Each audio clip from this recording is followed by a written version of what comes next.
limiting God. Furthermore, why would God need to foreordain something in order to foreknow it? Obviously, if God can only know what he himself has decreed, and would be taken by surprise if man had free choice, then his knowledge would not be infinite. That is, God would not be omniscient.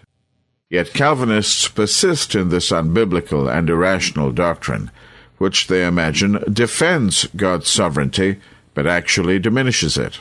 If God did not foreordain all things, then he could not know the future. God foreknows and knows all things, because he decreed all things to be. On the contrary, God does not have to decree human thoughts and actions to foreknow them. He knows all beforehand because he is omniscient. The contemporary Calvinists we are quoting are expressing the very heart of Calvinism. They are being true to John Calvin, who in turn reminds us that the same was taught also by Augustine. The latter has been described as the first of the early so-called Church Fathers, who taught the absolute sovereignty of God.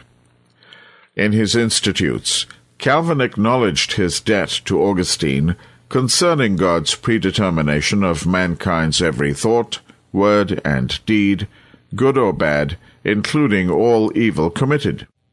We hold that God is the disposer and ruler of all things, that from the remotest eternity, according to his own wisdom, he decreed that by his providence, not heaven and earth and inanimate creatures only, but also the counsels and wills of men are so governed as to move exactly in the course which he has destined.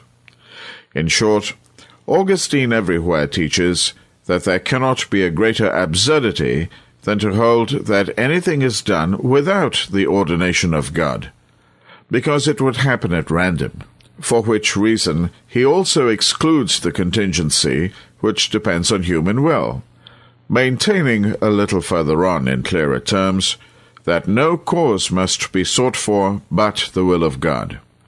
I say, then, that the order, method, end, and necessity of events are produced by the will of God.